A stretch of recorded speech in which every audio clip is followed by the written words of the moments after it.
Important topic है doctor साहिबा। ये जो नई रिसर्च आई है इट्स वेरी अलार्मिंग। हमें रियलाइजेशन ही नहीं है, हम तो आम ज़िंदगी में ऐसी ऐसी ब्यूटी प्रोडक्ट्स का इस्तेमाल कर रहे होते हैं और इसमें किसी केमिकल की मौजूदगी का होना और इसे फर्दर इनफर्टिलिटी और डायबिटीज़ और दीगर चीज़ों की तरफ लीड करना, it's very alarming. It is very very alarming.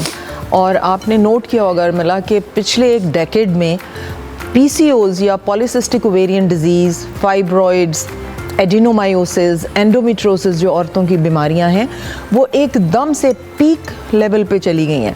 हर बच्ची facial hair, increase in weight, menstrual disorders. फिर हमारे पास जो इनफर्टिलिटी क्लिनिक में आते हैं मेल बच्चे आते हैं who are not able to produce a child, azoospermic sperms है ही नहीं हैं, तो वो इतने स्ट्रक्चरली वो इतने ख़राब हैं कि वो बेबी प्रोड्यूस नहीं कर सकते। तो इस रिसर्च में यही आया है कि जो भी आप कॉस्मेटिक्स यूज़ करते हैं, फॉर एग्जांपल बॉयज़ में रोल ऑन्स हैं, बहुत ज़्यादा परफ्यूम है और परफ्यूम्स में थैलेट्स होते हैं। वो थैलेट्स हार्मोन डिसरप्टर्स हैं। और ये आपको पता होगा कि पूरी बॉडी जो है वो ट्रांसमिटर्स, केमिकल ट्रांसमिटर्स के ऊपर चलती है। बिल्कुल ठीक। यानी नर्व्स हैं, ग्लैंड्स हैं, वो एक हार्मोन आएगा, वो उसको बताएगा कि तुमने इंसुलिन बनानी है। थायराइड में एक हार्मोन आएगा, वो एक केमिकल वहाँ पे रिसेप्टर होगा, उसको वो सिग्नल देगा। तो ये सारे केमिकल सिग्नल से पूरी बॉडी चलती है। अब ये जो आपके मेकअप हैं, परफ्यूम्स हैं, रोल ऑन्स हैं और भी बेशुमार हैं। अभी तो हम मेकअप की बात कर रहे हैं तो मैं स्पेसिफ़िकली इसकी बात कर रही हूँ, लेकिन हम अभी थोड़ी देर में और भी बताएंगे कि कौन कौन सी चीज़ें जो हैं वो हार्मोन रिसेप्टर्स हैं और केमिकल जो भी प्रोसेसेस बॉडी में हो रहे हैं उनको टोटली हैवक क्रिएट कर देती हैं उसके अंदर। बिल्कुल ठीक है। तो ये बच्चियाँ हमारी बहुत जल्दी मेकअप का इस्तेमाल शुरू कर दिया उन्होंने। अब 7-8 साल की बच्ची ग्लॉसेस ये सारी चीज़ों के बगैर बाहर ही नहीं जाती। बिल्कुल टेंट एंड ऑल दैट, ये सब चल रहा है। फिर आप टूथपेस्ट में देख लें, वहाँ पे इतना बुरा उसके अंदर एक एंटीबैक्टीरियल है जो कि फिर हार्मोन डिसरप्टर है टूथपेस्ट के अंदर, टूथपेस्ट के अंदर, यस। और उसके अलावा लिपस्टिक्स हैं, आपकी मस्कारा है, हर चीज़ है, इनमें पैराबेन्स हैं, थैलेट्स हैं। फिर उसके अलावा some of them are made of plastics. इसमें कुछ ना कुछ प्लास्टिक डला होता है, इसके अंदर पेट्रोलियम डला होता है, पेट्रोलियम जेलीज होती हैं। पहले ज़माने में बीज वैक्स के साथ लिपस्टिक्स बनती थी और वो बिल्कुल हार्मलेस थी। अब आप यकीन करें कि मैं ये सारा लिटरेचर देख रही थी तो अमेरिकन कॉस्मेटिक इंडस्ट्री में कोई स्टैंडर्डाइजेशन नहीं है, क्योंकि वहाँ पे कॉस्मेटिक इंडस्ट्री सारे पॉलिटिशियंस ओन करते हैं। और एक एज इनको परफ्यूम बनाने वालों को ये है कि they not suppose to write on the bottle के उसके अंदर क्या, वो कहते हैं जी ये हमारा मैन्युफैक्चरिंग सीक्रेट है। It's a secret ingredient and that is a chemical and that disrupts your hormones. ये फाइब्रॉइड्स कर रही है, एंडोमेट्रोसिस, एडिनोमायोसिस। 12 साल की बच्ची का अल्ट्रासाउंड कराने आई, इतना सा साइज यूट्रस का होता है, उसका इतना बड़ा यूट्रस था। सो these are xenoestrogens, बॉडी तो ईस्ट्रोजन पैदा करती है। ये जो हार्मोन डिसरप्टर्स हैं ये स्ट्रॉन्गर ईस्ट्रोजन्स हैं और वो ईस्ट्रोजन के रिसेप्टर्स पे जाके और वो फिर अपना काम करते हैं। फिर आप प्लास्टिक्स को ले लें, प्लास्टिक्स ने तो हैवक क्रिएट किया हुआ है हमारी एनवायरनमेंट में। फिर आपके जो ये केमिकल है, जैसे हम ये हवा अब इस वक्त जो कमरे की हम इनहेल कर रहे हैं इसमें हार्मोन डिसरप्टर्स हैं, क्योंकि ये कार्पेट इंडस्ट्री, ये PVCs और ये जितने भी चीज़ें हैं ये हम इनहेल कर रहे हैं। और डॉक्टर साहब सॉरी मैं आपको इंटरप्ट कर, हम करें क्या? मतलब हर चीज़ में अगर कोई ना कोई ऐसी चीज़ है, और आप यू सो राइट कि बहुत अर्ली एज में इतनी सारी कॉम्प्लिकेशंस अब आना शुरू हो गई हैं, बच्चियों को भी इवन बच्चों को भी। सो क्या किया जाए? वो मैं आपका सवाल बाद में लेती हूँ, लेकिन जिस चीज़ से मैं सबसे ज़्यादा परेशान हूँ वो ये है कि ये प्लास्टिक्स और ये केमिकल्स और ये हार्मोन डिसरप्टर्स ये जाके बच्चियों की ओवरीज में एग्स की क्वालिटी को ख़राब कर रहे हैं, स्पर्मेटोजोआ की क्वालिटी को ख़राब कर रहे हैं। उसके अंदर हर चीज़ केमिकली ट्रांसमिटेड है ना, तो कंजेनिटल एनोमलीज बच्चों में, डेवलपमेंटल प्रॉब्लम्स, फिर ये जो सारे बोलने के प्रॉब्लम्स आ रहे हैं। अच्छा, फिर जो आपकी बोलने की एबिलिटी है, ऑडिटरी, हर चीज़, हर ग्लैंड जो है वो इफ़ेक्ट हो रहा है। और ये एनवायरनमेंट में है, हमारी डाइट में है, अब डाइट में तो आप प्लास्टिक चॉपिंग बोर्ड्स, ये जो टी बैग्स आप इस्तेमाल करते हैं, आप माइक्रो प्लास्टिक्स इतने इसमें पी जाते हैं डेली कि आपकी सोच है या एंड प्लास्टिक की बोतलों में पानी, माइक्रो प्लास्टिक्स आप पी रहे हैं।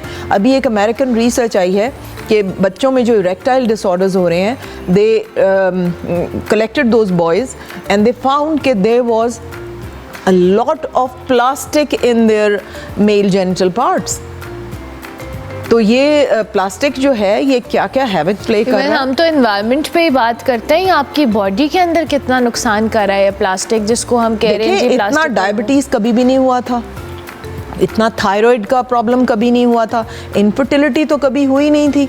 और अब यहाँ पे अमेरिका में भी, और यहाँ पे अब हम करेंगे, लेकिन अमेरिका में प्रीमेच्योर ओवेरियन फेलियर के क्लब्स बन गए हैं। अब वो औरतें वहाँ जाती हैं, एक दूसरे को कंसोल करती हैं, यानी इतनी एनवायरमेंटल वहाँ पे डिस्ट्रप्शन है। तो हमारे यहाँ तो वर्स्ट है, क्योंकि हमारे ऊपर सबसे ज़्यादा इम्पैक्ट आ रहा है। एग्जैक्टली। तो ओवरीज जो हैं वो they should be that big. अब वो उसके साथ जो इंसल्ट उनकी हो रही है वो बिल्कुल छोटी छोटी हो रही है। आप छोटी सी बच्ची का अगर अल्ट्रासाउंड करके देखें तो ओवेरियन रिजर्व ही ख़त्म होता जा रहा है।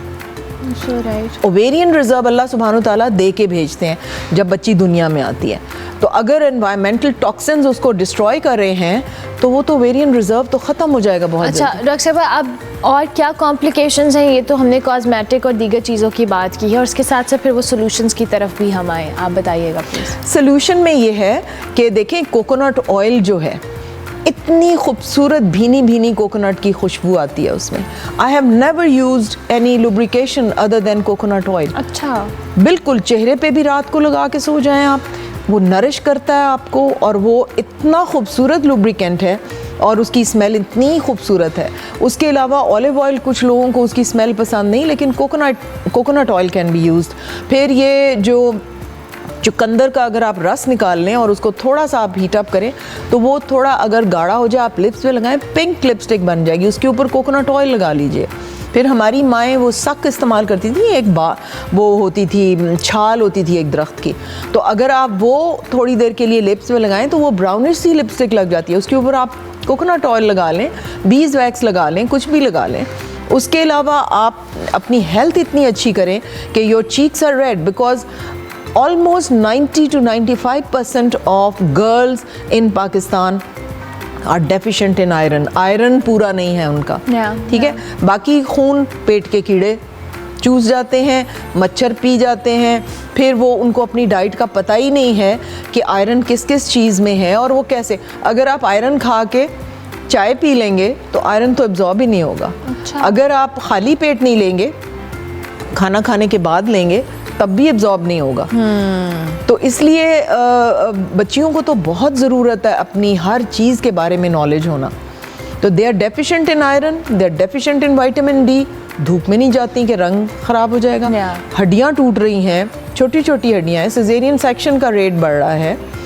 देखें, अब हर चीज़ हार्मोन डिपेंडेंट है, ओव्यूलेशन से लेके, कंसेप्शन से लेके यूट्राइन कॉन्ट्रैक्शन जो डिलीवरी में शुरू होती हैं, यूट्रस का माउथ जैसे खुलता है, नॉर्मल डिलीवरी। लोग मुझसे पूछते हैं जी सिजेरियन का रेट क्यों बढ़ रहा है? हर चीज़ तो हार्मोन्स के ऊपर डिपेंडेंट है, और हर हार्मोन हमने डिसरप्ट कर दिया है अपने इस मतलब क्या कहना चाहिए, बेफ़ायदा ही कहूँगी, मेकअप, ये जो सारे आप यूज़ करते हैं, और फिर ये जो सनस्क्रीन्स हैं, जितनी वो डेंजरस हैं, आपकी सोच है। मुझे तो डर लग रहा है, हम हर रोज़ अपनी ज़िंदगी में हर चीज़ इस्तेमाल कर रहे हैं, और वही बात है कि ऑर्गेनिक चीज़ों की तरफ हमें जाने की ज़रूरत है, और इन सब चीज़ों को अवॉइड कर सके मैक्सिमम जितना। And she is so right कि आजकल इतनी कॉम्प्लिकेशंस हैं अर्ली एज के अंदर, इवन वो बच्चे हैं या बच्चियाँ हैं, कि आप फॉर द लॉन्गर रन वो चीज़ें मज़ीद कॉम्प्लिकेट होती हैं। Thank you very much doctor साहिबा, बहुत शुक्रिया।